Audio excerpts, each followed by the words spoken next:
आंखों में आंसू नहीं, पलक झपकता नहीं, मथुरा की तरफ दृष्टि लगाए बैठे हैं दोनों प्राणी। ऊधो ने जाकर के नंद और यशोदा को प्रणाम किया और कहा, बाबा मानो या ना मानो, तुम्हारा कृष्ण कहीं गया नहीं है। अगर प्रेम तुम्हारे अंदर प्रभु के प्रति है तो वृंदावन की दीवार में कृष्ण,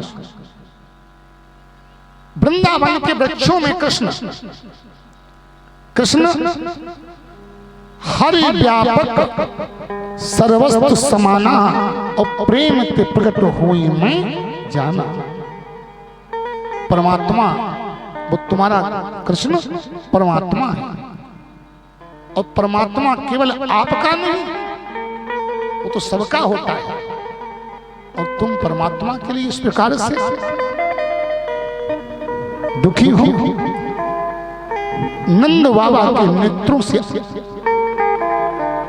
आंसू टपक रहे थे और कहा, ऊधो तुम लोगों ने हमारे कृष्ण को भगवान भगवान कह करके हमसे छीन लिया है। तुझे पता है भगवान तो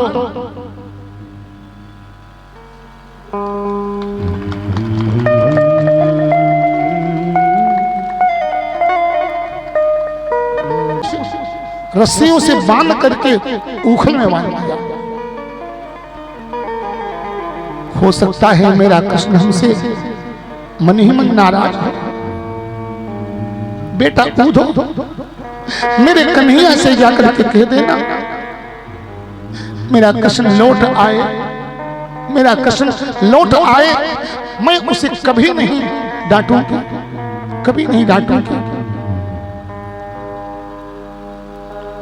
ऊधो जी ने कहा, तुम्हारा कृष्ण कहीं नहीं गया, जहां प्रेम है वहां पर कृष्ण है।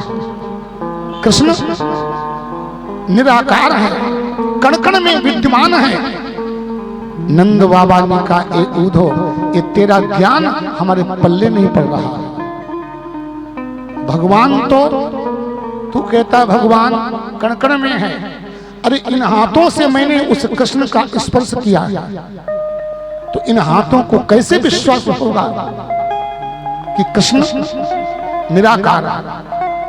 इन नेत्रों से जिसका रूप का रस पिया हो, तो इन नेत्रों को कैसे भरोसा होगा कि भगवान निराकार है। अरे ये तो वो बात हुई ऊधो, प्यासे के कारण व्यक्ति पानी से तड़प रहा और पानी ना देकर के पानी को कोई प्रवचन देने लगे। पानी के मारे क्यों परेशान हो, पानी कहाँ नहीं है। जमीन खोदो तो जमीन के अंदर पानी, आकाश में देखो तो मेघों में पानी, गंगा में भी पानी, यमुना में भी पानी, सरस्वती में पानी, और तो और तुम्हारे शरीर के अंदर भी पानी।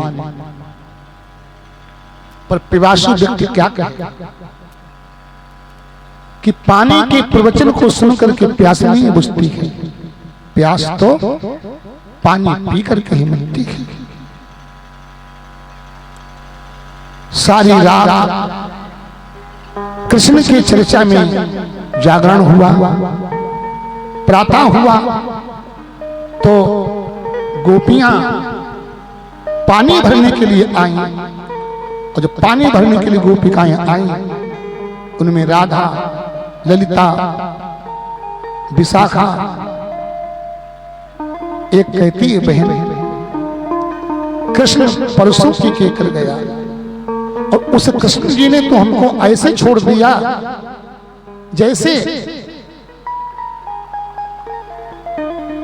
खगाबीत फलम वृक्षम भुक्त्वा चतुर्यो गृहीणम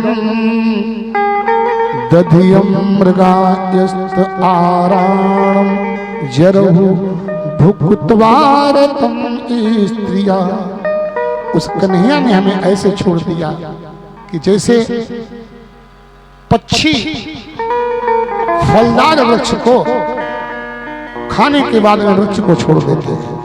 एक कहती हाँ हाँ, उस कन्हैया ने हम लोगों को ऐसे छोड़ दिया कि जैसे वन में आग लग जाए तो हिरण उस वन को छोड़ देते हैं। एक कहती हाँ हाँ, उस काले कन्हैया ने ऐसे हमें छोड़ दिया कि जैसे यजमान कर्म करके और दक्षिणा लेकर के आचार्य यजमानों को त्याग देते हैं। कोई कोई कहते उसने ऐसे मुझे छोड़ दिया कि जैसे एक अतिथि खा पी करके चला जाता है। इतने में क्या हुआ, एक भमरा आया तो राधा जी के कान में गुनगुनाने लगा। राधा कहती हे भमर, तू यहां से, तू भी काला है और तेरा सखा कृष्ण भी काला है, और देख तेरी आदत और काले श्याम की आदत बिल्कुल एक जैसी है। तेरी आदत क्या है, तू पहले भनमना करके फूल की कली के ऊपर बैठेगा और उस फूल का पराग खींचकर फिर फूल को छोड़ देगा, और तैसे ही तेरा मित्र कृष्ण, उसने अपने प्रेम के जाल में, उसने अपने मोहिनी जाल में हम ब्रजवासियों को पहले प्रेम किया, और जो हम उसके स्वरूप के दीवाने हो गए तो हम ब्रजवासियों को छोड़ करके अपना कहां बसा, मथुरा। वो कपटी है और तू भी कपटी है। उस कृष्ण की कपट की कथा बताएं। अब भमरा एक डाली के ऊपर बैठ गया, सुनने लगा। सुन ये भमरा, यही कृष्ण सतयुग में बामन बना, 3 पद पृथ्वी मांगी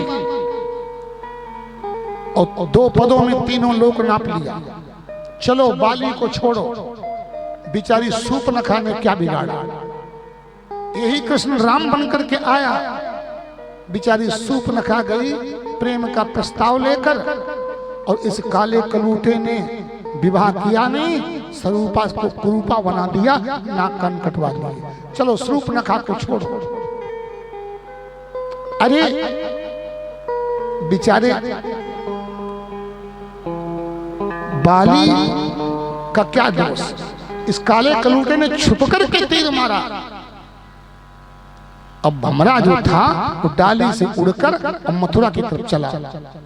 अब राधा क्या कहती है, ए भैया भमर नाराज मत हो जाना, ये हमारी दिल की जो बात थी ना वो निकाल दी मैंने, पर नाराज मत होना।